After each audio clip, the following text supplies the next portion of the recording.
welcome to my latest experiment. This is the big one, the one I've been waiting for all my life. What is it? Try to imagine all life as you know it stopping instantaneously and every molecule in your body exploding at the speed of light. Oh my God. The cream will rise to the top, oh yeah. And I am the voice of the voiceless.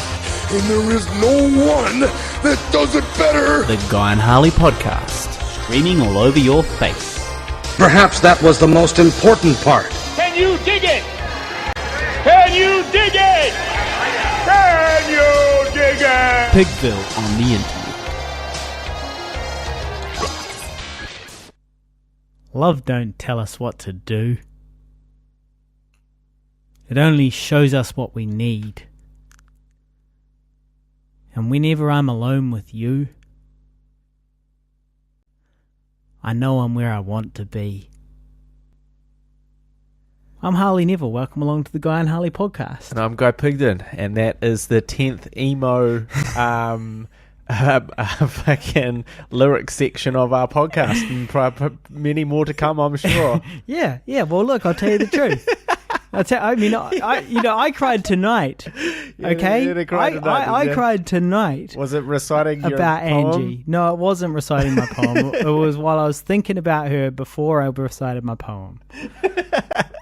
So just before you jump on stage, you just burst into tears, make everyone around you feel awkward. No. I cried in my room before I left. You go, no, I kept it private, of course. Yeah, well, and then I cry in my room. I did. I cried in my room before I left. And then I went along and did poetry at poetry night. I just came back right now, and it went well. I did of course do my Angie poem, but I also did another poem about consumerism, and one line says, "I like to think of myself as a bedroom revolutionary fighting the good fight from my MacBook Pro until I walk down to McDonald's in my clothes made by Asian slaves." And then tonight, on my way home, on the way to come here and record this podcast, I swung by McDonald's in your Asian slave-made clothes, which were made by Asian slaves, and I bought a disgusting, greasy, meaty, mighty Angus, and I fucking just jammed it in my gaping maw like the filthy fucking hypocritical fucking pleb that I am. You know, I will say too, Asian slaves are making some great cheap film gear. Yeah. So, I've really had the opportunity to upgrade some of our gear recently thanks to those Asian slaves, so very happy about that. Well, I mean, it's a good segue, actually, because my light arrived today. Yep. My light, I ordered a light from China, and it's a ring light with 640 LEDs in it. Yeah, boy. And I've been mucking around with it today. I shot just a little nothing kind of vlog. I'm still going to upload it though to the Skeptical Poet YouTube channel, which, by the way, I am renaming at some point. I needed a name, and it's why I haven't actually pushed my poetry channel. I've never pushed it because it's like I haven't figured out the name. But I tell you what, I've got a name for my new poetry channel that I've been kicking around for a while that I actually got from you, Guy. Yeah, I quite liked the Articulate Complainer. The Articulate Complainer. Yeah, I quite liked that. No, it's not bad. Yeah, that works. Yeah, well, that works. I would click on that as well. Like I go, the Articulate Complainer. What is he complaining about? I'll have a listen. I better find out. I bet it's articulate. Better be articulate. I just wasted a click on this. Yeah, well, Emmy and I actually, a while back, sat down together and came up with a big list of names. But I might have to let you know those names later in the episode because I need to scroll down and find them. But anyway, the point is that I was at poetry and I did the Angie poem, I did the consumerism poem, then I ate fucking McDonald's. That's the end of my story. Where did we get to? It's not Dry July anymore. No, it's not. As evidenced by the last two podcasts, for any listeners that have really been paying attention to Harley's condition. The state of Harley on these podcasts. The state of Harley in his miserable life. If anyone's keeping a sort of ear out, you might see there has been a change. There's been a shift in the personality, and it could be alcohol related. It could be alcohol fueled. It could, yeah, okay. It could be. But look, speaking of poetry, I have got on August 29th the feature poet Harley Neville at New Zealand's longest-running poetry night. It's been going for 35 years, and this is my... It would be hilarious if you said, it's been going for approximately 3 months. No, it's been going for 35 years. And it's an excellent thing. It's at the Thirsty Dog on K Road. And if you guys are in the neighborhood, you should definitely come on down on Tuesday the 29th to the Thirsty Dog on K Road. And I'm going to be doing my feature poet thing, which I've never ever done before. So I'm quite nervous. I've got to decide which poems to do. Let's just pause for a second here. Yeah. You know, we've started on this poetry journey with you. There's been some ups. There's been some downs. Yep, there's been some rejections, some highs. TEDx was a high, coming last in that slam poetry competition was a low. And my first one ever. So now, if you look at it, now how long ago did you start? A year ago? More? Nah, it's probably between 2 and 3 years now. Right. Now look where you are, headliner, main eventer. Yep. In wrestling terms, you are the main event. Yep. You're the showstopper. You got it. So you set the standard for everyone else to follow. Yep.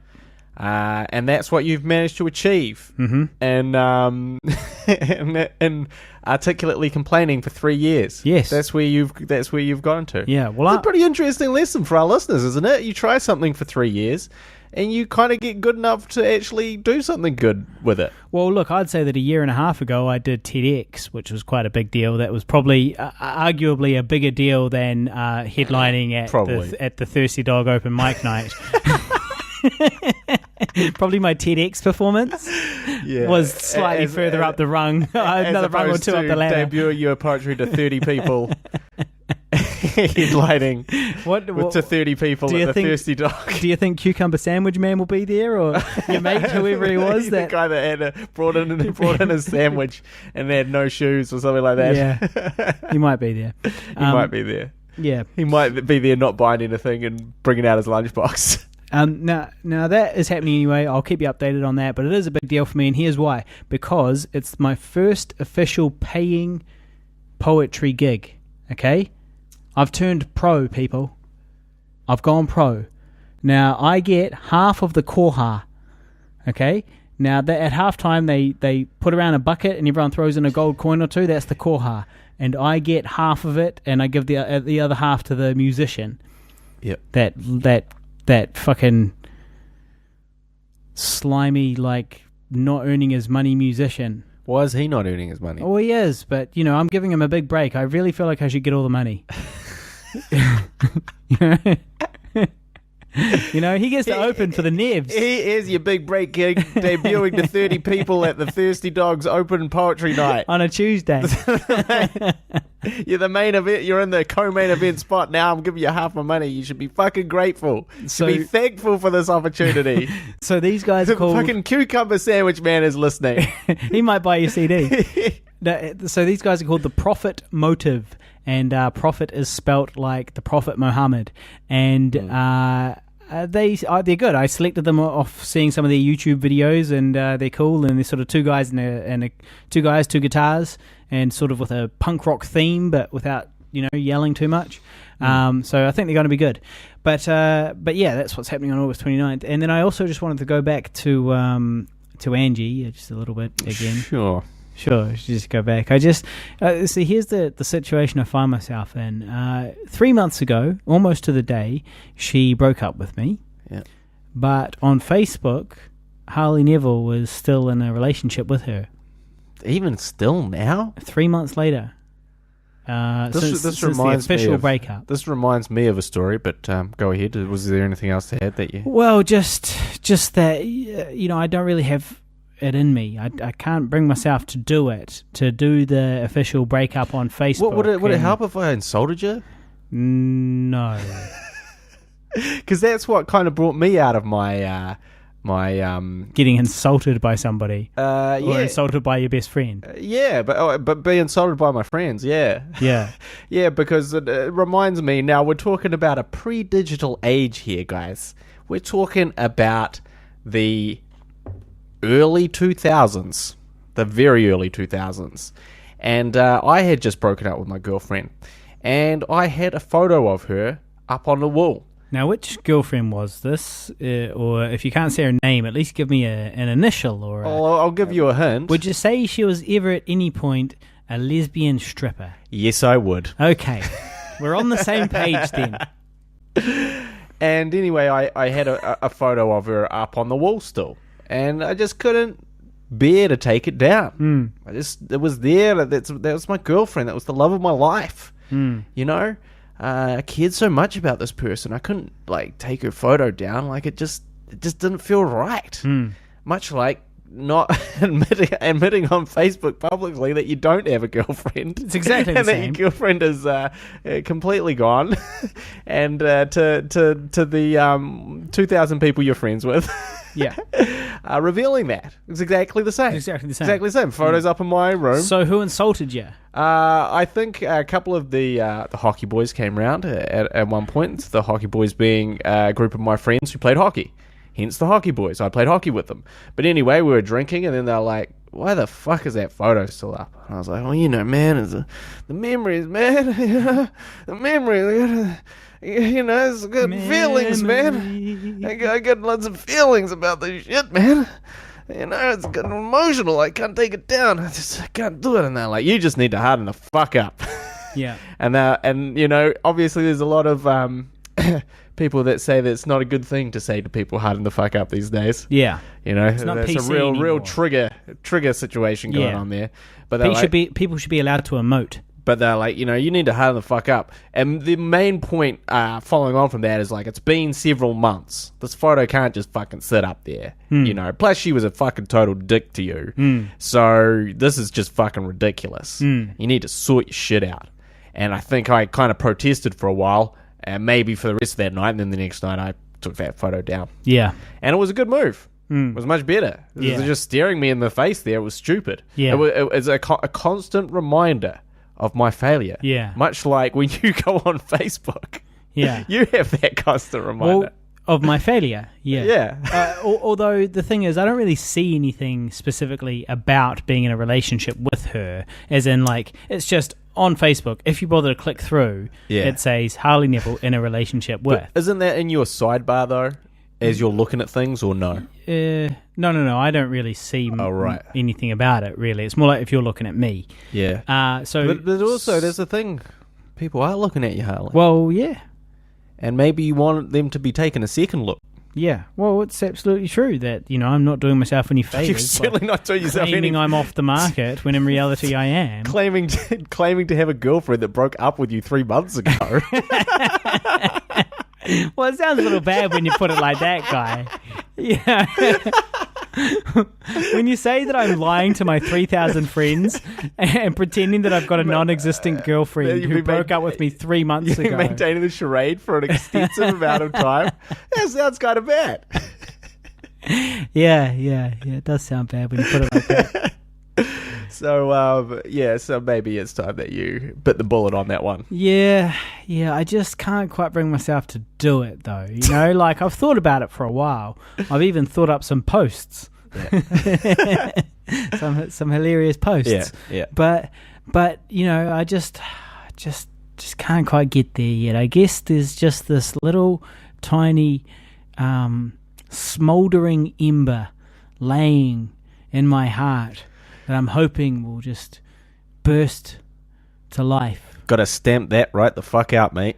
Just stamp on that. Just burst to life. Stamp it to death. Well, she might come back for me. There's nothing left. She might come back for me one day. Well, she might, but better to, ignite those flames later on. Yeah. Douse that shit, my homie. Yeah. Now, speaking of breakups, I just wanted to also say that episode 101 is the episode of the Guy and Harley podcast. This is episode 108, right? I'm pretty sure. And so in episode 101, that's when I sort of break the news about my breakup and do a poem and stuff. And this is what I actually got a bit of feedback from a few listeners this week. Okay. Now, Charles Black commented on episode 101 of the podcast. Now, he always listens on YouTube. He said, I'm listening again to these episodes. I listen several times to every episode while I'm working. And Nice. then that is awesome. And then obviously this is a reference to what we were speaking about in episode 101. We were trying to figure out if I was an otter or a bear or a twink or what am I. And he says that an otter is slim and hairy like you, Harley. So I'm an otter. You definitely look like an otter. Well, If you imagine an otter coming out of the water, it's much kinda closer you. to me than a bear. yeah, absolutely. Yeah. So he says, an otter is slim and hairy like you, Harley. I'm a fan. Please do not get rid of the hair. You and Guy look very good. You would make a cute couple. Okay. Yeah. You are best friends now. Yep. That is the hardest part of a relationship. I'm kind of old. I have been in a relationship for 43 years. It's a long time. We're both kind of hairy, and we do not care what people think or say. So, Bloody good effort, Charles. that's what Charles has to say about episode 101. Well, 43 years, that's a fucking hell of a good effort. That's a good innings. You should be bloody proud of yourself, mate. Yes. You guys have done well together. You've obviously found happiness. Yes. And that's all we can hope for at the end of the day. Makes Harley's 5 years look bloody pathetic by comparison. A weak effort. Look like a joke by comparison. Okay. Charles. I also want to shout out Charles because he is a sponsor of ours. He contributes to our PayPal account on occasion, which anybody can do. All they need is the email address harleyneville@hotmail.com. Go to PayPal, and if you choose to make any sort of throw a buck our way, you absolutely can. We will 100% accept that.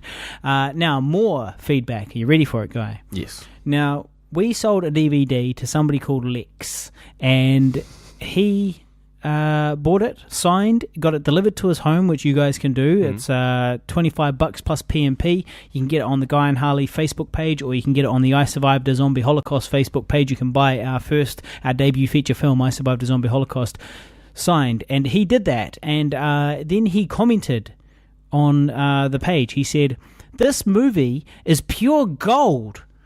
The last time I enjoyed a zombie movie this much was Peter Jackson's Brain Dead / Dead Alive. 10 out of 10 on the Lex scale." Mate, you can't hope for much more than 10 out of 10 on the Lex scale, the Lex Express. Thank you very much, man. That means a lot. Okay, well, it gets better, mate. Oh, okay. Holy shit. Do you want to know what happened next? So we've got a straight 10-10er. Okay, continue. He was such a believer in the film that he ordered another copy signed to be sent to his friend. I like it.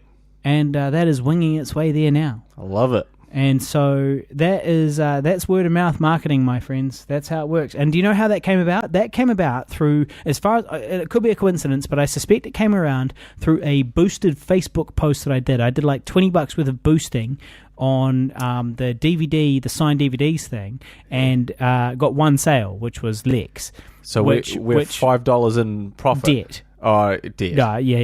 Like by the time you post, well, You post it. What did I spend? I spent $20. No. It's probably about right. It's about right for one. One almost covers it, right? But anyway, the sale of two, that covers the expense of pushing that post on Facebook. We're up now. Well, we're roughly breaking even. Okay, we we're might not have quite up. a few bucks more. We might have a few bucks more, but that's kind of awesome, right? That's profit, baby. That's business, my friend. We're in the black. Good stuff. I'm just so glad he enjoyed it. And you know, it's fans like that we need. We need the champions, the people that believe in it so much they make other people watch it and hopefully coerce them into believing it. Exactly, yeah. You know, nurturing. Well, see, the great thing about the personalized DVD is we are nurturing super fans, right? I thought I thought my comment on the most recent signed one was quite funny. On the most recent what? On the most recent DVD. Yes. What did you say? Something about the zombies are coming. Yeah. Hey, Ben. The zombies are coming. I hope you do too. Enjoying this film. It's not weird. Yeah. guy. Yeah. It's not bad. That's not bad. That's a lot better than Long Life Zombies. That poor old Tony. Long Life Zombies. That poor old Tony Bove had to put up with. My humble apologies to Tony. Long Life Zombies. I was a bit sleepy. But, you see what I said. Long live zombies because zombies are dead. Yeah. You see, that's what you're actually quite clever if I'd spelled it correctly. Yeah. However, I didn't. You didn't. So it's just a total fail on my behalf. They'll still be worth the same when I'm the next Peter Jackson. Exactly. They might be worth more if you think about it. They're famous because of this podcast. Yeah. They're rare collector's items. Now, look, the next piece of feedback we have is from Jamie Oxley. Now, Jamie Oxley says, I listened to the podcast today at work. It sounds like Guy needs to get it. Now, this is in reference to your Uber files. Yeah. I listened to the show today at work. It sounds like Guy needs to get a job driving a truck so you don't have to put up with assholes all night. I find it really funny. I can't remember which part was funny, but I found it very funny. So that's what Jamie has to say. Well, look, I hope the Uber files, as in turn they make my real life miserable, they can make our podcast listeners happy through their amusement at my suffering. That is really the goal there. But it's certainly crossed my mind. I need a better job. I really need a better job. And part of sort of what I am working towards my sort of next sort of goal for the next sort of year or so is sort of to enhance the freelance film work, because I do a bit of that. It pays me much better than everything else that I do, but I just don't do enough of it. Partly that is a lack of time. Mainly that is a lack of time. Partly that is a lack of good equipment that sometimes you might need for certain shoots. So I'm just trying to enhance the equipment that we have as Pigville, the production company, and also create more opportunities and take more of that freelance stuff on. Work begets work. Jamie Oxley is a truck driver. Yeah. And yeah. Well, I've thought about truck driving, but it scares me, truck driving. Yeah. They're too big. Well, it's just no good. The hours are too long for you. You need to be able to do some riding and stuff. I just don't know if all that driving is conducive to riding. Just don't think it'd work for you. But so he's a truck driver, and I often think of Jamie Oxley, even not during the podcast. I just picture him driving down the road, driving the outback of Australia. Cruising. Yeah. Well, I imagine that he's doing it, and I'm not sure this is true at all, but I'm imagining that he's doing it at night. Yeah, well, same. I'm imagining he's on this long, flat, lonely highway late at night with nothing but the voices of Harley and Guy to accompany him until the light. And, it's quite a striking image in my mind. It is. And I bet that it's Jamie... very cinematic, Harley. Yeah, I'm a cinematic dude, filmmaker. Yeah, I'm a cinematic dude. No, I think that I bet that Jamie Oxley literally dodges kangaroos sometimes in his truck. Because that stuff happens in the outback. They bound out of nowhere and smash through your windscreen at 100 k's an hour, and and they go under the wheels and they fuck things up down there. They damage the truck and all that. So I've seen it. I've seen it on the telly. So I imagine that type of thing probably happens to him too. Well, speaking of hit and runs, I had my first. You had a one night stand. I had my first. Oh, don't say that. I had my first vehicular homicide in my Uber car. Oh yeah. Where I ran down a rabbit. Really? Poor bugger didn't have a chance. Yeah? Yeah, and it was sort of... Did you screech on the brakes and erratically swerve from side to side? Because that might have helped. No, basically what happened is it was just all too quick. It was all over in a flash. Basically, I was sort of... And I wasn't going super fast either. I just dropped someone off, and it wasn't in a particularly, bushy area. Was this what speed limit area? Yeah, 50. 50. And I was out in the North Shore, and I sort of just pulled out, and I wasn't really, to be honest, I wasn't looking for rabbits, paying super attention to the road. Sounds horrible, doesn't it? Doesn't sound good. But unprofessional. I was more just thinking of other stuff, and then this rabbit just filmmaking. Well, this rabbit ran. It wasn't like it hopped out slow. It was making a run right across at the time, and it wasn't sometimes you got a long lead up to an animal and you can stop. But Yeah. this was like it ran straight under the wheels. Like it was going for it and his timing was the worst it could possibly be. Yeah. And I just heard this massive thud. Yeah. And I was like, oh. And the thing is, I didn't even stop and look behind me Yeah. because I had someone else to pick up. Yeah. So I just had to keep going. Money Like, talks, my friend. And I was honest, my first concern, I was like, I hope there's not blood on the front bumper because that's not going to look good. Uber driver pulls up and there's just a splattered blood on the corner of his Uber. And he's like, don't worry about that. I just hit a rabbit. Sounds like that horror film Ride you were talking about the other podcast. Oh, no, don't worry about that. It's just a rabbit. Did you it's watch the only trailer? 2 a.m. Yeah, I did. Yeah. Some nice driving shots in there. Yeah. Looks like a good film. Well, it looks like some good driving. Yeah, well, I killed a rabbit and it was a hare though. It was much bigger. I was driving through the Canterbury Plains one night, on my lonesome in a white van, and it suddenly bound out of nowhere, and I had this wee sort of second of like, well, do I try to avoid him or whatever? And I was like, no, you're too smart for that, Harley. Don't fucking swerve all over the show. You'll just crash and you'll both end up dead. It's the rabbit. It's the rabbit or you. Yeah, if someone's gonna go down, it's got to be him. Fucking him, right? So I hit him, and then I pulled over and turned around and went back to check on him because I accidentally ran him over again. and he was fine until I hit him. I went back and checked on him and found him just because I was like, look, I want to make sure he's dead because if he's in pain, I might as well finish him off, But he was dead, luckily. So I did not have to kill him brutally. That's good. Should we address a listener question? Okay. Well, you've got the question. You go, all right? Sounds good. What do we got, Guy? Host Your Guy fucking Pigden. question, mate. This is a question for both of us, actually. A-hole. I'm just doing the fucking admin. So About time you did some of that. This is from Jared Murray. He says, hey guys, couple of questions for the podcast. Take him or leave him? Leave him. We'll definitely take him. Oh, we'll take him. This is all we have. We're fucking desperate. We really need Desperate this. for content. Can't think if you guys have talked about HGH on the podcast, but is there any chance of dropping any more music vids in the future? Now, he does have a second question. We'll get to that second. All right. So the question is, have we spoken about HGH on the podcast, and do we have any chance of dropping any more music in the future, or is there any unproduced HGH content?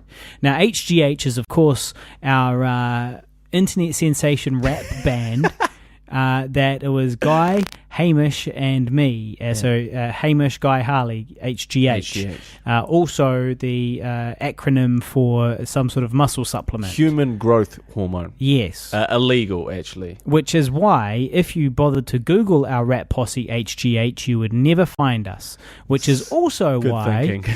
I also argued vehemently against that name. And to no avail. Bloody brilliant. Brilliant name. To no avail. So anyway, do we have more content? Now, the thing is that Hamish has gone away over to London. Also, it was a lot better than your suggestion. What was my suggestion? Harley and the Nevilles. That was not my suggestion. But it's not a bad name. But I like it. But I'm on board, actually. Harley and the Nevils. All right, that might be my new poetry name. And so, anyway, our rap compatriot has gone on his big OE over to Europe, and so we can't really do much stuff because mostly the thing is that at the time we were still both kind of busy with other things, particularly Guy, and so the raps didn't get quite as much attention as they probably deserved. And then on top of that, Hamish did all the hard work, all the producing and all of that stuff, all the mixing and all the post-production kind of stuff. He created the beats. Yeah. He was basically the guy of Pigville in HGH of creating rap music. Yeah, something along those lines. He does all the hard work. He did all the nitty-gritty and we were just kind of swanned in and dropped a lyric and gone, hey mate, is that track ready yet? Yeah. Kind of keen to release it, eh? Yeah. What's the hold up? Yeah. Bit slow on that one, mate. Hurry it up, eh? Sharpen up, mate. That's more or less the dynamic. So He's gone, so we can't really do much more. However, I have written other verses, and I'm not against getting the band back together. What about you? I'm certainly not averse to it. I mean, I think that for me, like, at the time, I was in a sort of a transitional phase when we started HGH. We were waiting for... It's before we started filming Older, I'm pretty sure. Yeah, and it was before Zombie Holocaust had even come out. And we were working... And I was sort of waiting for a lot of visual effects shots. So I was in kind of a limbo where I wasn't doing any great projects, and I've always loved hip-hop. And I was greatly inspired to do hip-hop, and I greatly enjoyed doing the hip-hop and laying down those lyrics. And I had a lot of fun, and those songs bring a smile to my face. But sometimes when you do something, I don't know, once you've done it, you're kind of like, hey, yeah, I really wanted to do that.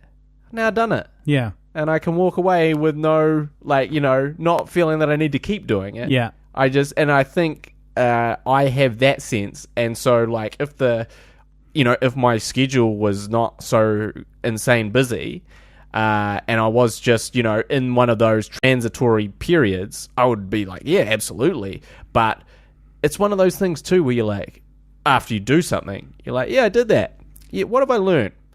To be really good at that, I'm going to have to do that for another 5 years. I don't know if I have that much time.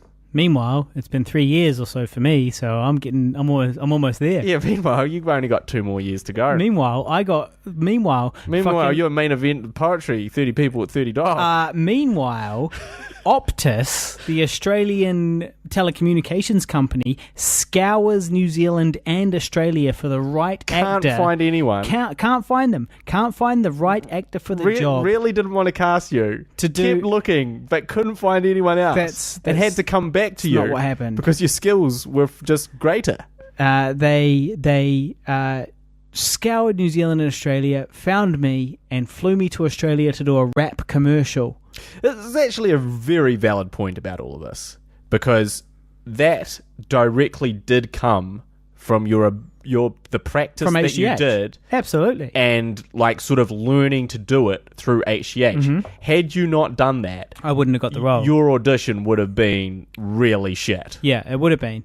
Not just that, but it was also the combination of poetry as well. It was HGH, so HGH was our rap posse, right? That directly led into me liking poetry, because basically I wrote all these raps that were better as poems, and I wrote them, and I was writing all this like emo conscious rap, and Guy wanted to rap about tits. I wanted to rap about my ex-girlfriend that I broke up with 15 years ago, and talk about how she hurt my feelings. Yeah.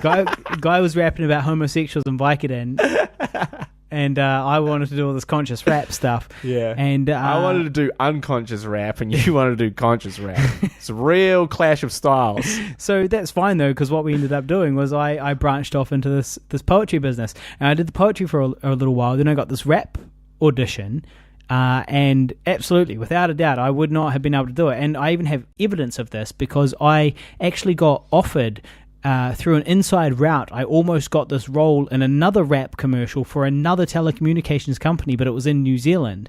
And at the time I did the audition, I kind of bombed at the audition and dropped the ball essentially. And then by the time I did the Australian one, I had done all the poetry and stuff and was way better and totally nailed it. So that is definitely evidence. So yeah, I guess the short answer is maybe not, but it's certainly something that I had a great time doing. And if Jared, as an esteemed director of photography, was like, hey man, you know what I'd love to do? I'd love to shoot an HGH rap video. We'll make it look good, we'll make it look classy. I'd be like, okay, thank you very much, sir. I'm starting to write lyrics tonight. Well, because it was a lot of fun, and I do get a lot of enjoyment from that. It's just that at a certain point, you have to go. Well, you got to pick your battles. Exactly. And the battle you chose was wrestling. Exactly. Not rapping. Well, no, straight up, it is. That's really true. But much in the same way that you even though yours was a bit more by accident, fed into you getting that role, I'm hoping that the wrestling that I do will lead directly into a feature film about wrestling. Yeah. And it might also lead to roles as a wrestler. Well, that's true too. I never really thought about that. Yeah, and it could happen. So there's but so that's the thing. You just can't spread yourself too thin. But Jared, if you want to make that video, mate, we'll get the band back together. We'll get Hamish. I don't know how Hamish will. He would have to record his stuff over there. I suspect he's coming back soonish anyway. Right. Well, maybe they want him out of the country. Well, I suspect it's reaching that visa time. So he might be back soon enough anyway. I'm not sure, but I always did dream of us being the lonely island of New Zealand. New Zealand. Yeah. Well, look, the Beastie Boys originally, and then adjust our expectations dramatically. I would happily rap again. I would happily cameo on your track, dear listener. I would also love to get the old band back together, and if Guy was not keen for rapping with HGH... I would be replaced. Probably just Hamish and I would do it. I would be swiftly ignored. We'd just go Hamish and I with occasional guest star Guy Pigden. That's good. I mean, that's good. Like, almost, as we sort of mentioned, I was the Bizarre of that group anyway. We did used to refer to you as Bizarre. Bizarre is the least talented member of D12 and would use shocking lyrics to conceal the fact that his raps were significantly worse than all other members. Now, speaking of lyrics and possibly bad ones, I thought I'd just drop a wee verse on you. This is an unpublished HGH verse, okay? Great. You ready? Yep. It goes like this. It goes... Friday late, celebrate, it's a Facebook party. You made a big mistake when you accepted Harley. I scroll through your life and wish that I was in it. My heart and hand race 1,000 beats per minute. Holidays and getaways, I'm there from start to finish. Wedding days and graduates, I'm an official witness.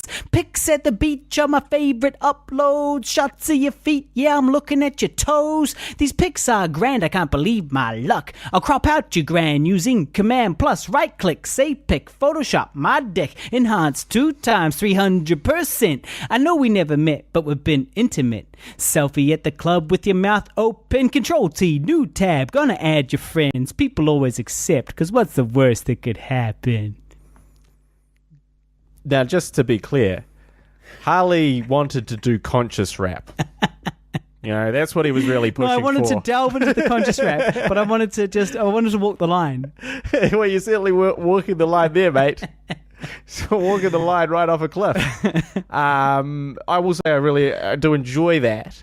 There was also some real specific details in there that were almost so specific that they couldn't have been imagined. They couldn't have just come from nowhere. They couldn't have simply, you couldn't have gone, okay, so if I was going to jerk off to Facebook photos, what would I do, and what are the actions I would take?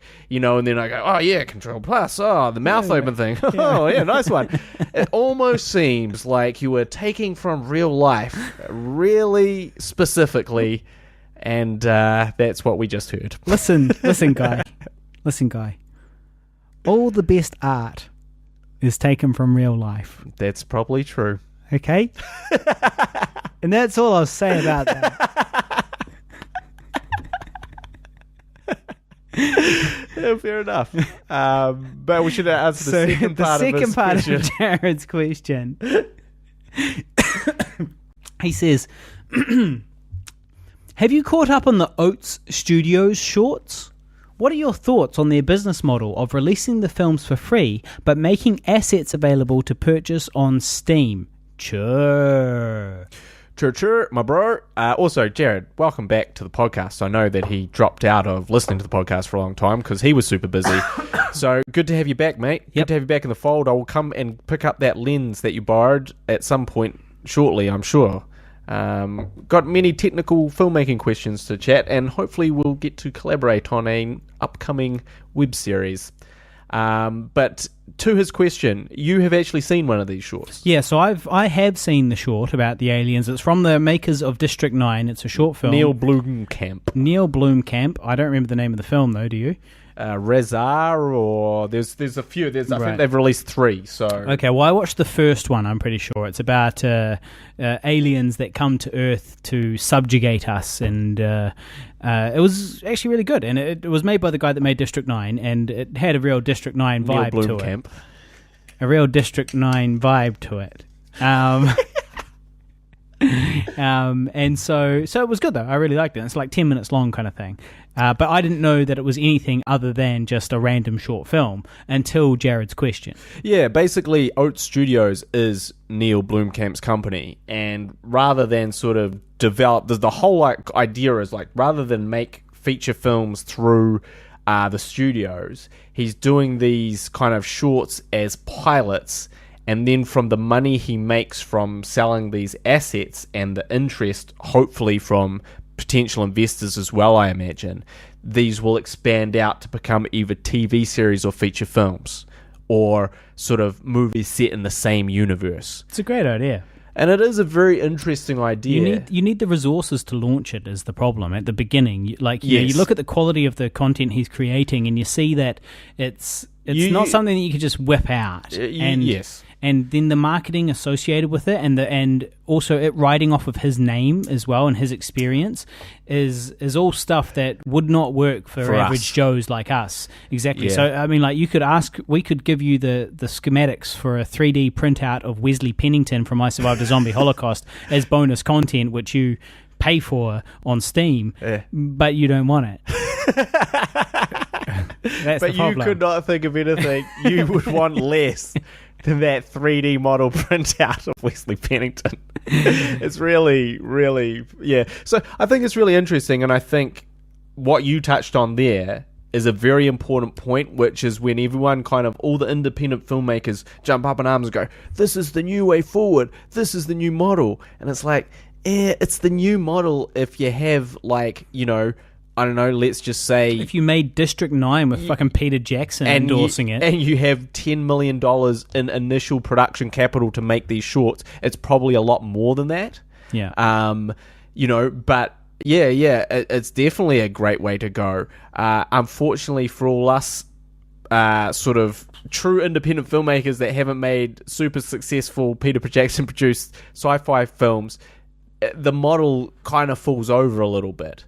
Because it's very hard to get those eyeballs and that interest in that initial thing. So you launch, you know, this amazing short that cost, for us, we spent $50,000 on it, and we launched this amazing short, which, by the way, this $50,000 short is going to look way less good than any of those shorts that he's just made through Oat Studios. You know, it's not going to look as spectacular. And then we go, hey guys, everyone watch that, and you know, 20,000 people watch it over a year. And, you know, how many percentage of them pay for our assets? 5, 10%? 1, if you're lucky. Probably. And suddenly, we just blew $50,000. Unfortunately. But I do think that it's a great for maybe more established people such as himself. It's very interesting. I think that it's almost like, you know, you had... pay before you play.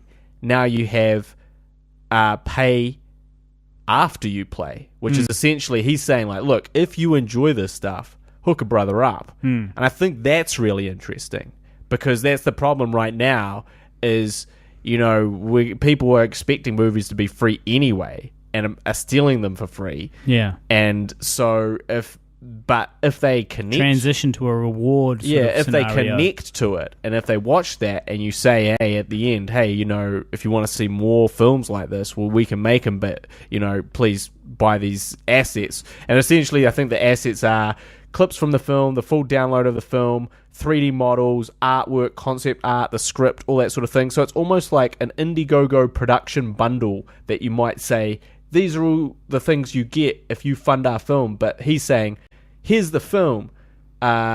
You will get more films like this if you get these things.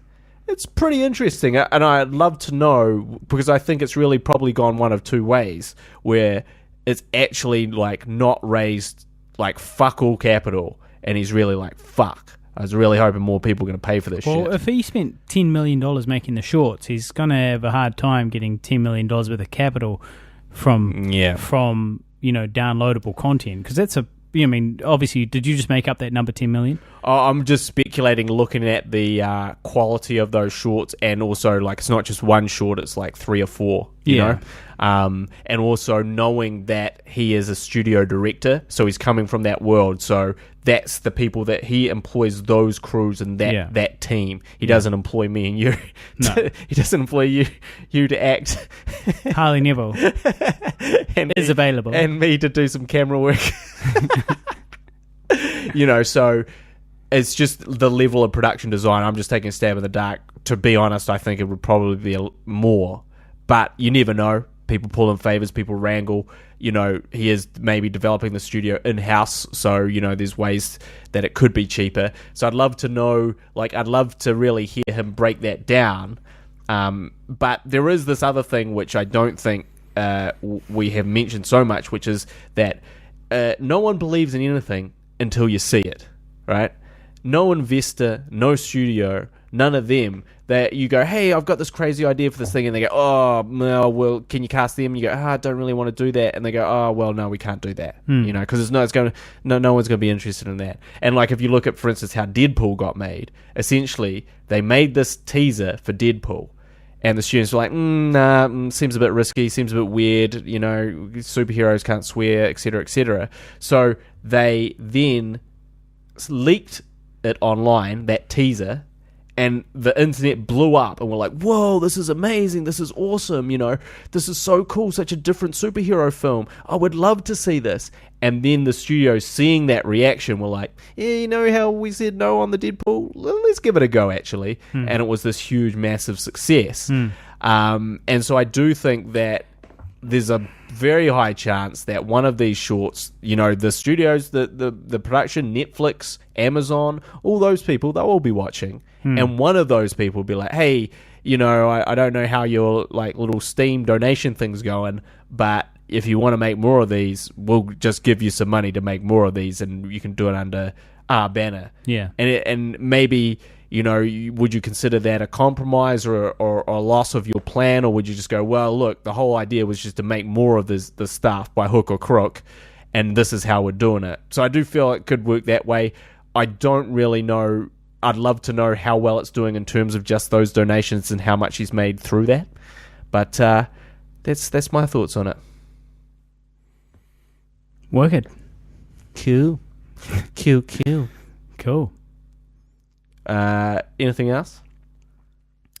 Yeah, speaking of sort of going pro and stuff, we did talk about that before, and equipment, Chinese equipment, and all of that stuff. The slaves making stuff for making Pigville gear. Productions. Yep.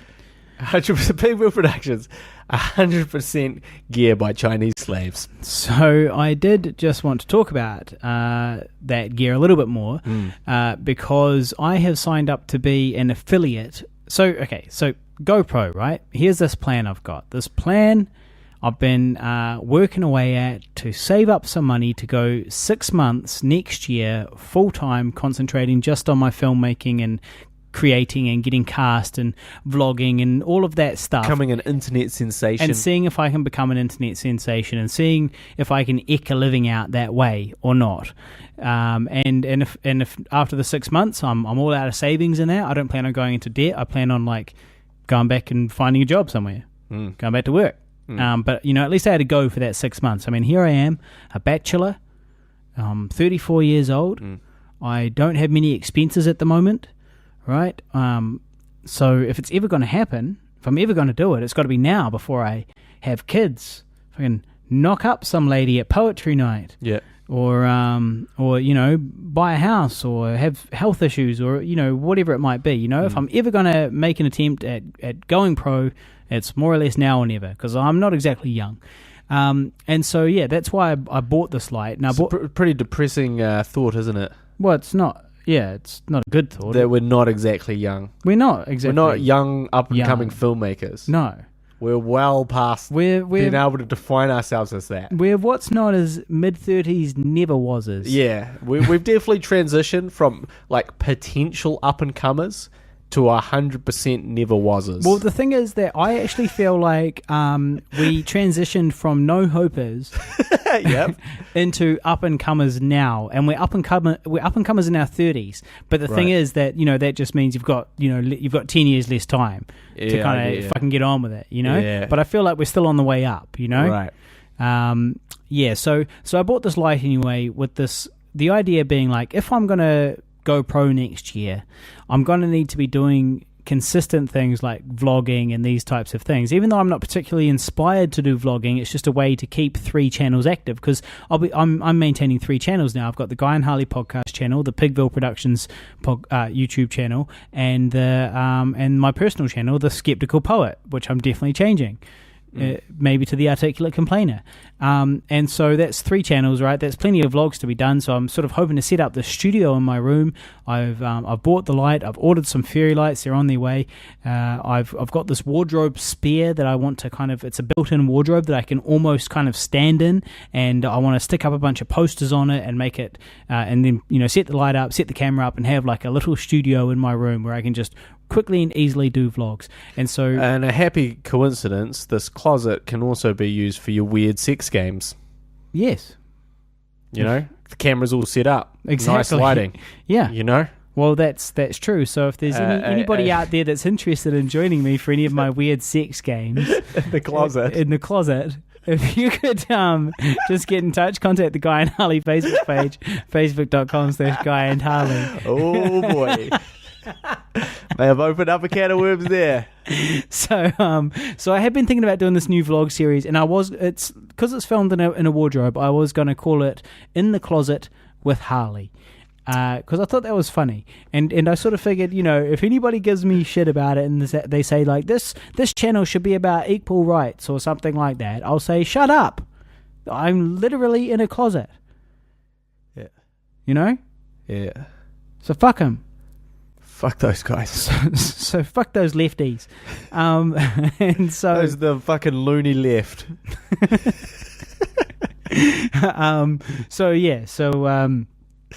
I'm really glad that my light arrived, and I did shoot something today. And if you would like to see my brand new vlog, which I am is uploaded definitely by the time you hear this podcast, go along and search for now the Skeptical Poet.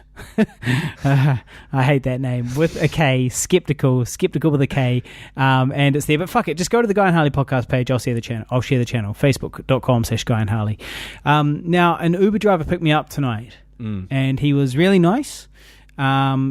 But he didn't look properly at the app when he was coming to get me, and he went along to the next street along, which has a very similar name to our street. Yes, but it's not our street. No, it's an easy mistake to make. It's exactly the same name minus one word. Yeah, it's very, very similar street names. I admit it.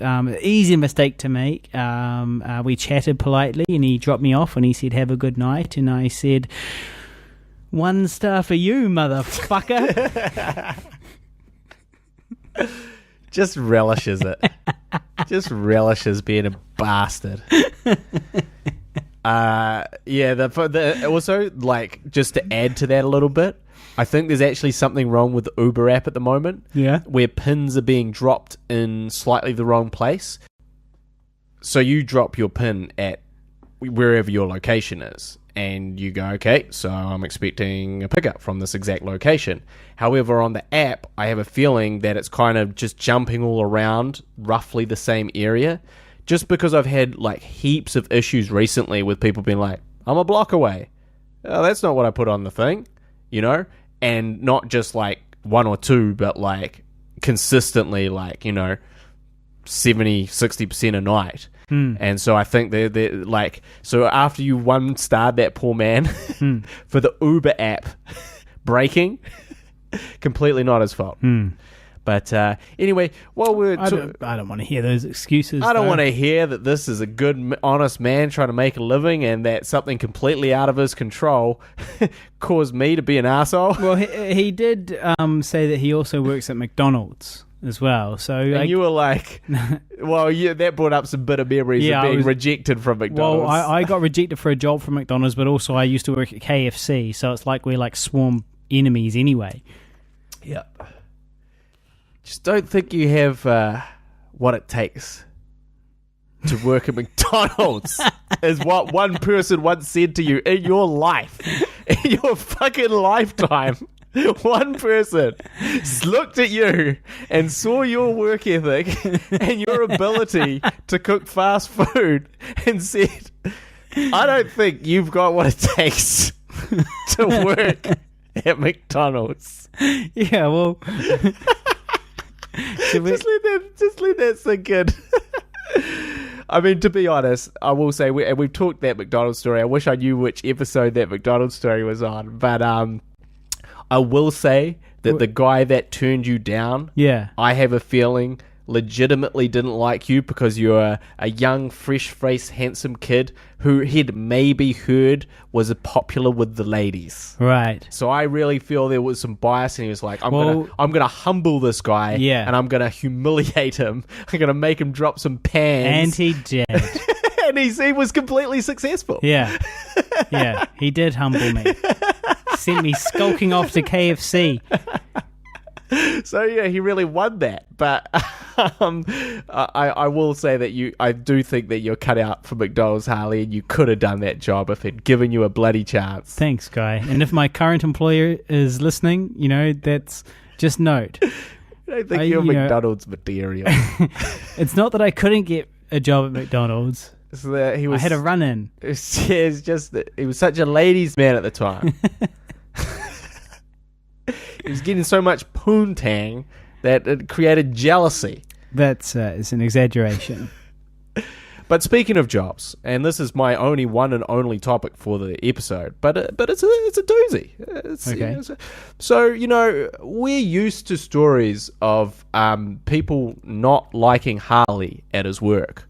Threatening to chop off his head, etc. For example, at my former at my former workplace, when a large and scary man threatened to chop my head off after only having worked there for a few days. He said, "You know what I want to do? I want to take you outside, punch your head in, and cut off your head." Scary stuff. It was scary. So I went to my boss and I cried about that, and we had a disciplinary meeting. Mediation meeting. But he was never. Did he get a warning for that? I don't know that he actually did. I really feel like that's warning material. Yeah. Well, yeah, I feel like threatening to chop off the head of the new guy is kind of... Threatening to murder? Yeah. Kind of warrants a disciplinary action. Formal warning of some description. Like, threatening to violently murder? Yeah. Probably written warning.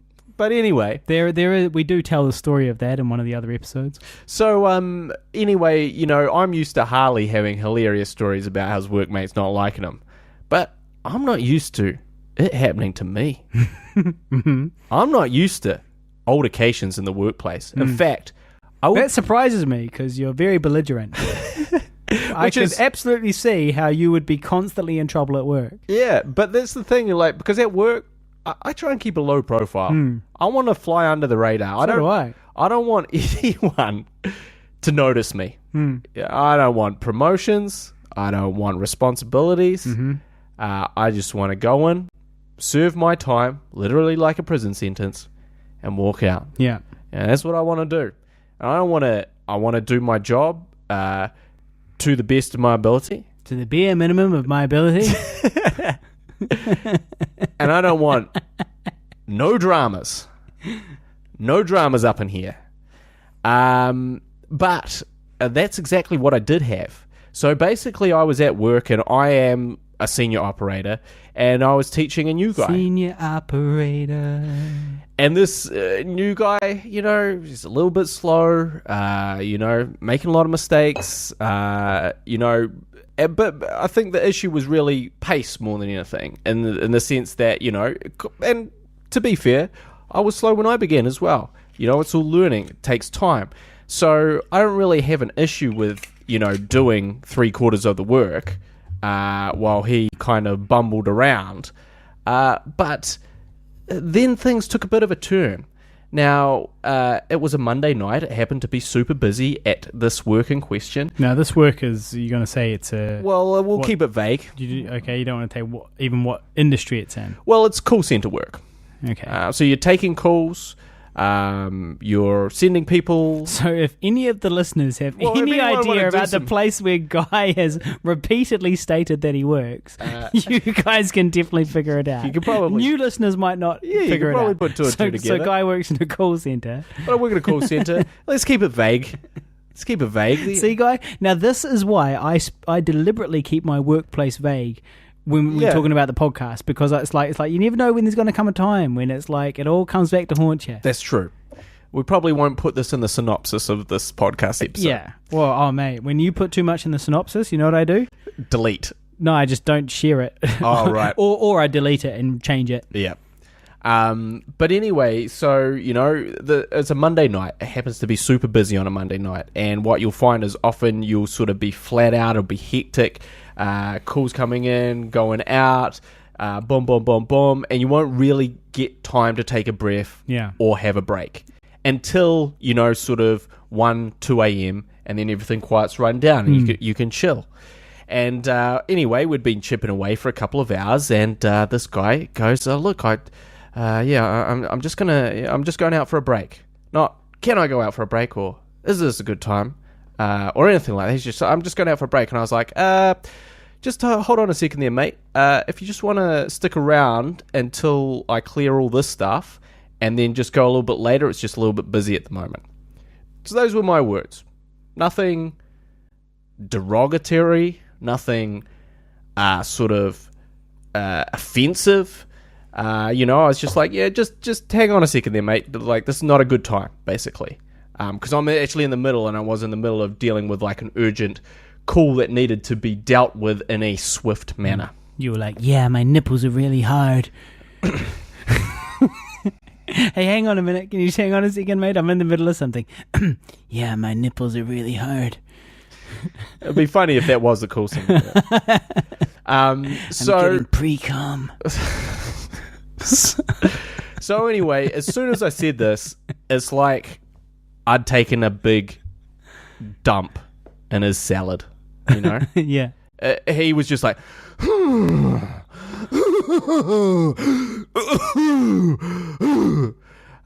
just that the super sulk, just when just someone must be a cigarette smoker. Just when really someone just really is just reluctant, like dragging your feet, stomping around like when your mum tells you to clean your room. How long has he been at this place?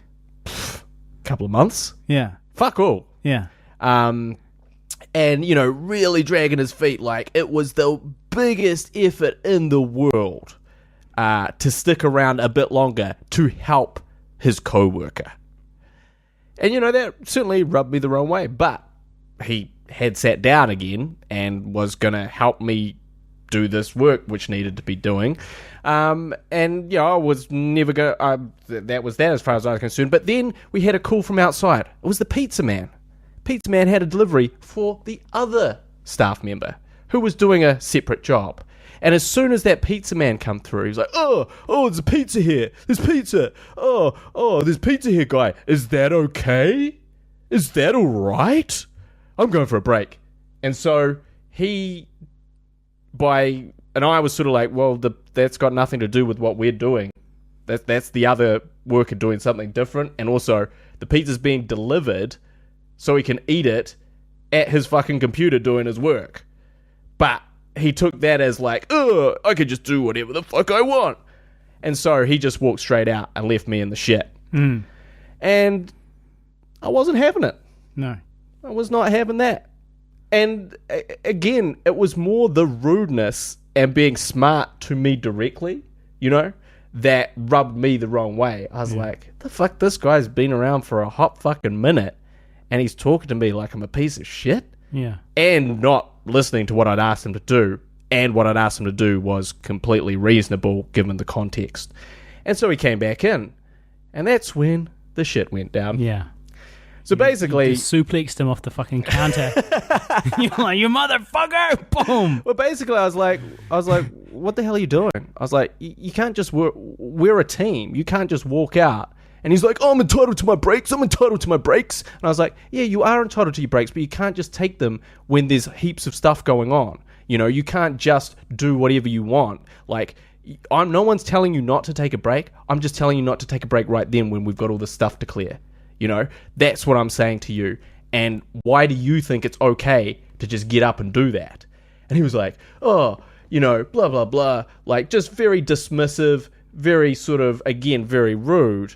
And I sort of, but, you know, you did say before I was belligerent, Harley. Yeah. I wasn't like just going, oh, yeah, sweet as, mate. You know? I was like, nah, you can't do that. Yeah. And here's why you can't do that. Which led to him basically being like, go fuck yourself. At which point, I stood up. Ooh. And I was like, It's getting interesting. excuse me? And he was like, go fuck yourself. Fuck off. And I was like, what? And he was like, you heard me. And by this stage, my blood was boiling. Yeah. Obviously. Yeah. My blood was boiling. And he was like, well, what are you going to do? Assault me in the office? Well, go ahead.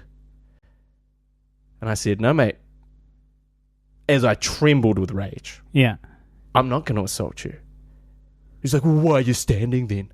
And I was like, because I'm very pissed off. And I take someone verbally abusing me very seriously. And we kind of then sort of continued to argue. And he's like, oh, just agree to disagree and drop it. And I was like, no. There's no disagreeing about when you can and can't take breaks, motherfucker. Exactly. That's exactly. You're either wrong or you're right. Yeah, exactly. It's not agree to disagree. It's like, you can't do that. You are just screwing the people you work with. And you having a big sulk about it, you're acting like a little kid. He's like, I need this for my mental health. Anyway, he ended up storming. He was like, oh, I can't deal with this anymore. I can't deal with this anymore. So he walked out again, walked back in, collected his stuff, and left. And left all his work for me to do. Yeah. And again, I was like, oh, you're leaving? No reply. So you're going home? No reply. And he left. And obviously, you know, things were said, you know? There was... You were like, retard! Retard! Well, honestly, it was the first time that I'd felt old in the sense that it's like, I'm an old guy. This is a young guy. And for me as an old guy, like, this is really fucking disrespectful. Like, this is really, like, crossing lines that I would never cross, you know, in a workplace environment when my sort of, essentially, my sensei is asking me to do something and I'm telling him to fuck off. Like, it's so outside of the realms of what I would do in that situation, in his position. But I just felt old because I was like, well, that's just an old way of thinking. This guy just thinks whatever the fuck he thinks. And I think that's an old kind of school mentality. But it's not everyone's mentality. But I will say, I was very tempted to slap the shit out of him. I really was. And like, you know... Well, would you have him? Oh, yeah. Oh, you'd have him. I'd have him in a scrap. I'd have him. Yeah. No question about it. Yeah. You know, like, he's taller than me, but he is rakishly thin. And he ain't a wrestler. And he ain't a wrestler. He doesn't work out fucking 5 times a week. Hasn't been working on a sleep hold like I have. Put him right to sleep, mate. He doesn't just... Put him right He out. doesn't just eat protein powder by the spoonful like you do. I have been eating some protein powder recently. So anyway, he left, and you know, I had a lot of anxiety and stress about this. I was like, I've never been talked to like this. Yeah. Obviously, there's going to be a huge internal investigation. I'm going to have to plead my case. There may be some disciplinary action, although I feel like completely justified in what I did. Yeah. Well, I mean, like, you don't have to go into details, but is there anything that you're not telling the listeners that you might have done that you fear might get you in trouble? Oh, definitely. No, I'm all good. I think that, you know, like, I did say, I was like, you're acting like a kid, you're acting like a little petulant child. You're acting like you're a little fucking cunt, bitch, No, so and that's I'm gonna fucking knock your block off. So I'm gonna that- wait outside your house, motherfucker. No, see, that's the thing. If I'd specifically done all that stuff, I would have been worried. As I would have been, obviously, if I'd slapped him, that would have been over for me. Yeah, just whacked him in the face with your dick. But that's the thing is, like, at the end of the day, I didn't want to slap him because I wanted to really, like... Hurt him. I wanted to slap him to be like, this is what happens sometimes when you are super rude to someone. You just get slapped. You just get slapped in the fucking face. Now, do you want that to be your life? Yeah. Because if you don't, then next time you want to tell someone to fuck off, you'll really think about it and maybe reconsider. Well, surely you are sitting pretty really here. I mean, as the senior operator, and also as the fact that you're the guy that stayed and did all the work, and this guy's only been there for a couple of months, and the end of the day, it doesn't matter really that much. I'm sure he did not have an excuse to leave unless he's going to plead that he was frightened for his physical safety. Well, you were so enraged that you were going to suplex him off the desk. Yeah. Well, no, and look, I mean, I maybe wouldn't be sharing this story if we hadn't sort of come to the conclusion, which is he never came back to work. Right, he's just quit. Well, not officially, but he was meant to show up for a whole bunch of shifts and he just never showed up. Yeah. And of course he never showed up because ultimately he was in the wrong. Yeah. And well, of course, the next day or later on or whenever it was, I'm sure that he was like replaying it in his head, and probably he was like, yeah, I can't really go back in there.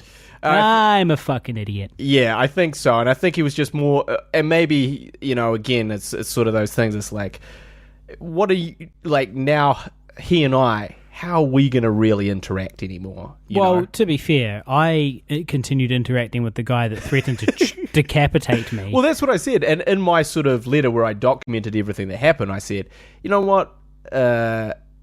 He's got a real shitty attitude. But if he doesn't have that shitty attitude and he just says sorry, I'm happy. Yeah. We can continue on. It's no biggie. I know, that's the thing is like, I don't want dramas. I don't want to be having any type of altercations with my workmates, and I don't want to be having arguments with my workmates. I want to go to work, do the work, and go home with no dramas, no stresses, and no issues. Yeah. Because we're all sort of working together. Well, you certainly don't want to think of work outside of work if you can avoid it. Absolutely. And so, but it was a real lesson to me. I was like, this must be how Harley felt. When he nearly got decapitated. Except I don't fear for my life. Thank God. Except for in Harley's case, he wouldn't have him. No, I think you'd have him. This guy. No. I'd have the guy that you're talking. I'm saying the guy that threatened to decapitate he me. would straight up the large scary man. He would murder you. He would murder me in an instant. Yeah, straight up. So, but yeah, I just sort of I thought it was interesting, but I did think it was a little bit of clash of old school, new school. Like new school is I take breaks whenever I want. I speak to you however I want, old man. Yeah. Don't be fucking up my shit. Yeah. Don't be coming up here accusing me of things. Yeah. Don't be questioning my work ethic. Yeah. Or I'll tell you to fuck off. Yeah. Because I don't, But he's clearly... Dude. How old is he? Don't have a cow, man. How old is he? I don't know. I asked him. He didn't reply. Well, roughly. No, I guess... Look at his face. Is he 30 or is he 18? Oh, no. He's 18. I would say early to mid-20s. Right. Yeah. Just a young lad. But, just interesting situation. I was certainly worried. I'm less worried now. Thought I'd share it with the podcast team. The Sifty 150. Well, the Sifty, a bit less than that since you've switched the YouTube channels. Yeah. Well, I'm hoping to build that back up. Yeah, I'm building that back up. Well, I need the YouTube. I need the listeners to go out there and go onto YouTube and search the Guy and Harley podcast and subscribe to our new channel. I'll also put it on our Facebook page, facebook.com/GuyAndHarley, and I'll share it there. And you can just scroll down, click on it. It'll take you to our YouTube channel, and you can hit subscribe and maybe hit like on some of our videos or something. That'll be kind of good because we've got currently somewhere in the vicinity of 15 subscribers. Maybe 17, I think. Last time I checked. So it would be good to have a couple more than that. Speaking of people that support us, we have got a new Patreon supporter. His name is Nico. Oh, Mr. Medill. old Nico. So thank you very much for that, Nico, because that's kind of fucking exceptional that you would do that for you. It's also kind of great to know that you're listening. And it's also lovely to see you occasionally on Facebook, whether you're just posting art or an amusing status. Yeah. Because, he went dark there for a little while. He did. He dropped off. Dark. He dropped off of social media. This is an old friend of ours. Dropped off a precipice of no one could... Nobody ever goes in. Nobody ever comes out to Nico's house was something that people suggested at one point, but he's... Did they? Oh, well... Not to me, but I believe you. But yeah, and I actually, I haven't seen him in a little while. I haven't seen his art in a little while. Yeah, I've seen him on Facebook and that, but I often think that old Nico, I miss you sometimes, Nico. I agree with that. Sometimes you think back fondly on people, and he's certainly one of them. He's one of them, exactly. He's a guy that I'd like to drink a Tasman bitter with. Yeah, I'd like to have a cocktail with him nowadays. Nowadays, you go for a cocktail. Well, no, I'd have a beer, but it would be an expensive beer, not a Tasman bitter, craft beer, or a cocktail. So yeah, I'm very happy to see your pledge, Nico, and we know that we both appreciate it, and we love you, buddy. We do, and we are. I'm happy about that, but I'm even more happy to hear that you're listening. So you're not allowed to stop. Would you tell someone to go fuck themselves, Nico? Would you do that? I was asking you. Oh, yeah, mate. Fucking A. Oh, there's a limit. You reach it. You reach a certain point where people just push you just enough, and you just reach that point where you're just kind of like, you know what? Like in Final Fantasy VII, your limit break. Your limit break. That's exactly right. Mm-hmm. You know what? I've reached a point where telling you to get fucked is more valuable to me than my job, than being employed. And you've pushed me to that limit. Now, we all knew that limit was there. This shouldn't come as a shock to anybody, and you pushed me to it. Yeah. So I always think, to me, like, yes, I mean, I'm sure I can get to that point as well. Look, I wanted to slap the guy, for heaven's sakes. And I think in, like, context of, like, had this conversation happened outside of work, you would have slapped him. I would have slapped him. Of course I would have slapped him. But outside of work, you wouldn't have those same restrictions and regulations that make you need to slap him. Outside of work situation, you'd be able to just walk away. But in an in-work situation, it's like, well, you've both got to sit there and do your fucking job. It's a pressure cooker, man. It's a pressure cooker environment. Yeah, well, that's true. But I just, like, there's very few times that I've really been compelled to... There's very few times I try not to get too angry about anything. You get me worked up with your uber disrespect from time to time. But apart from that, like, there's only one person that ever gets me worked up, and coincidentally, it's fucking you. But apart from that, I try to stay. I like to live my life, a kind of a leaf floating down a waterfall, and so there's strong currents everywhere. And sometimes you're going to get hit against the side.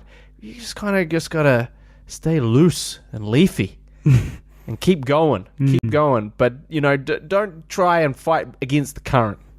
But unfortunately, I lost all control. Again, that's another thing that. See, if I was a leaf, yeah, I wouldn't. I'm not talking about trying to fight the current. But your goal shouldn't be to just cruise down the river. Well, your goal should be to get out of the fucking water because you're a leaf. You're not designed for the water. Oh fuck! Here we go. So just fucking get up on the shore. It's fucking science bullshit. And gently biodegrade. We're all leaves, man. That's what I'm saying. We're all leaves going down the waterfall of life. Got it. Okay. Yeah. We're getting smashed against rocks and stuff. Smashed against rocks from time to time, and eventually we'll come to an abrupt end and drown. We'll wash up on the shore. Yeah, I guess that would be the other alternative. And gently biodegrade. But yeah, as Michael Caine used to say... what's it all about, Alfie? He said that too. Well, actually, he didn't, because his name was Alfie. Oh, yeah. So someone said that to him. Oh, yeah. I always pictured him doing it. Yeah, he never did that. He was just talking to himself in the mirror. He was looking in the mirror, and he said that. Well, actually, he may have asked that question because he narrates that film. Yeah, what's it all about? And in fact, I think that maybe he actually does. But I also really highly recommend that film. It's very good. The original Alfie, not the fucking Jude Law Alfie, the Abomination remake. Yeah. I'm talking about the original Michael Caine suave 1960s Alfie. Check that out, man. It's good shit. But as he recalled one time, he lost his temper on set. And the director kind of just sat there and took it. And then later on, the director took him aside and he said, look, that was embarrassing.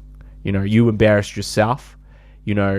I've been in a prisoner of war camp in Japan, and the last thing you should be doing is lose your temper because you look bad, you make other people feel bad, and losing control is not a good thing on set. And I really tried to take that on board and not lose control while I was on set of the zombie film, and largely succeeded. Yeah, you did a pretty good job. Largely succeeded. You scolded a few people here and there. But it was very rare. It was very rare. There was only, really 2 instances. So who was that director? I can't remember his name because he's not like a super well-known director, but he directed one of, I can't remember, but it was one of Michael Caine's early films. It may have been the war one he did, but shit, I can't remember the name of it now. In the Boer War, when he's fighting... Possibly, yeah. Or he's fighting the Zulus. Yeah, Zulu. It's actually called Zulu. Yeah. It may have been... You see, I know what we're talking about. Imagine that, like, Harley comes in with a bit of knowledge. The one where he's fighting the Zulu. Bit of film knowledge. And actually ends up knowing more about me, about a film. It may be that film, but anyway. Well, it's because it's to do with war, right? You get that, right? It's because it's got a war. It's got a war angle. Because we do know, but obviously all the listeners know about Michael Caine and his service in Korea when he fought in the Korean War. But he also got his big break in Zulu, when he was like 33 or 32 or something, and he finally got a role. Isn't it depressing that like Michael Caine's story of success coming super late to him is younger than we are. Earlier than we are. Yeah. He was like 33 or 32. We really clung on to that Michael Caine thing for a good 7 years. Yeah, we did. We really held on to that. Yeah. And now we've gone past that, and it's becoming a real problem. Yeah. He's Michael Caine when he got his big break in Zulu was younger than we are now, and he was a late bloomer. He was a real old late bloomer. Yeah. People saying it was never going to happen for him. Yeah. Well, so it had that war angle, is why probably why I remember I specifically, and also that whole. It's interesting that he fought in Korea, and then you're talking about this director being a Japanese POW. It's kind of just. Interesting. It is interesting. But I think there's a thing is like, try not to lose your temper. Try not to nut off at people. Yeah. In any walk of life. And, and I think obviously cooler heads could have prevailed in my altercation if I'd remained calm, but I would have definitely harbored some serious anger issues had I kind of just gone, okay, you're going to be a fucking real prick to me? All right. I'll just write it up. Wouldn't have had the same cathartic effect. Yeah, just letting that all go. Yeah, yeah. Well, look, I agree that it's very important to just stay cool. Use caution. Like there are some times when I'm very angry at people and the world, and always I never regret not saying anything. Yeah. But sometimes I regret saying something. Yeah. You know? So I never regret not saying anything as a general rule. I'm never like, God, I wish I had told that guy he was a cunt. If only I'd done that, my life would feel so complete right now. There was a time a while back I was really angry at one of my colleagues. I went through to where he was to like blow him up. But as it happened, he had gone away early that day, and then it turned out that he had some problem in his personal life, which we found out about later. But it's like, if I had gone in there and just blown him up for this problem, which had caused this inconvenience in my life, it would have just resulted in him and I not getting along, and his shitty day being even shittier, and my shitty day being even shittier too, because I was on my way to blow him up as I was leaving the building. Like, I'd finished my shift and I was on my way through there to be like, listen, to me, you motherfucker. I'm finished work now. I'm clocked off. You, sir, are a piece of shit. You're going to sit there and fucking listen to this. But luckily he wasn't at his station, right? Because he had gone away because of this emergency, whatever it was. Yeah. And so I didn't get the chance. And so next time I saw him, I'd gotten over it. Your wife is dead. Why the fuck are you at your station, you piece of shit? Yeah. I've got to go home. I've got to get on Facebook. Urgently. So I think we've all learned some lessons today. Yeah, look, speaking of war, just before we finish up here. No. I just wanted to say that for a long time I've been on an Eastern Front buzz, the Eastern Front of World War II, right? Oh my God. You know, for like all of this year, I've been on a real Eastern Front buzz, World War II, the Germans versus the Russians. But I'm just getting further and further and further down the rabbit hole, okay? I've been like reading, very long Wikipedia pages, watching documentaries, listening to hour upon hour of podcasts. Also, you've watched all the Game of Thrones, the new episodes of Game of Thrones twice. Yeah. Now, if there's that could not show someone with too much time on his hands. That could not illustrate any better someone with too much time on his hands. And now you're talking about, I don't even know about all this fucking side research on the Eastern Front. We'll get to the Game of Thrones, right? So look, I've gone with Eastern Front. I've gone now a lot of what I've been learning has been like, for example, while I was lying on my face during my operation, right? I was just listening to podcasts and stuff. Yeah. Or going through my breakup, and I thought, well, what's going to get me through the breakup? The Eastern Front. Listening to the slaughter of millions of innocent people. Reading about the Eastern Front. And so, look, I am deep down the rabbit hole now. I was on an Eastern Front buzz. Now I'm specifically on a Warsaw Uprising buzz, which is the uprising in Poland and Warsaw in 1944. And I've been reading personal accounts from eyewitnesses, pages and pages, like for days and days and days. Like at work when I'm meant to be working, I've been reading for days and days now eyewitness accounts of what happened in Warsaw in the 1944 August uprising. So you're reading about the Warsaw 1940s uprising. Yeah. I'm spending my time reading about camera equipment we need to buy. Guy's spending his time figuring out how to render this video. Yeah, I'm like poring over what's the best camera? How can we get it for cheap? Hey, what is a rig that we can sort of manipulate for our purposes? How can I get better image quality out of the stuff that we've already bought? And this guy's fucking deep in the rabbit hole of the Warsaw. I'll have you know, Guy, that could you learn about some fucking filmmaking, please? We each have different strengths, weaknesses, that's right. and but tasks. You'd have a lot more strengths. And my strength is an understanding of the greater world, which is not a strength of yours. Your strength is the understanding of the fucking Great War. That's the First World War, actually. I know. I'm more interested in the Second World War, known colloquially as the Great War. Fuck my life. Classic Guy. I'd like someone that I can fucking work out how we're gonna fucking film shit with. Yeah, well, you asked me a question, mate. I'm fucking standing by. Now, as for Game of Thrones, I've only watched the new season. We're up to episode 4 in the new season. We're not going to talk about episode 4. Yep. We might talk about episode 3 a little bit though. Now we are up. There's 4 episodes out so far. I have watched the first 2 twice. But I have not watched the 3rd one or the 4th one twice. Have you noticed Cersei getting real aroused now by doing evil deeds? Yeah, well, there certainly seems to be a sexual element to it. I'm on board with that. Yeah, well, look, I mean... I was like, that's hot. That's sadism. That is hot. Yeah. Yeah, well, I mean, you know what else I noticed? Something else I thought you might be happy about is in episode 3 of Game of Thrones involving Cersei, there is, of course, some of that sweet, sweet brother-sister sex action. So, oh God, which I know is a favourite of yours. Oh boy! So you will be happy to hear episode 1, no. Episode 2, no. But episode 3 of Game of Thrones season 7, there is some brother sister incest, some guaranteed incest for all you incest lovers out there. All right, so look, we better wrap this up. Well, I thought you were gonna. Was that all you're gonna say? No, that was it. I just wanted to point out that there was some sweet right. brother-sister incest. Okay, thank you. Given your interest last episode. That was your interest transferred upon to me. If you will go back and listen. Not really. If you go back and listen, you see it was Guy wondering if there was any brother-sister sex. Quite overtly. At the end of the day, you can walk into this situation knowing that these people are two actors who are not related. Oh, okay. But, obviously incest is wrong, guys.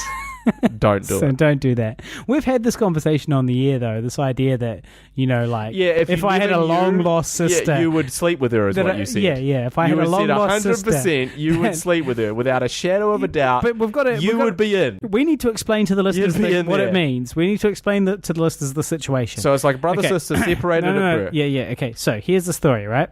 Yeah. Now, I'm going to use, as an example, Selena Gomez, okay? Now, she's an attractive woman. She, I think she's an attractive girl.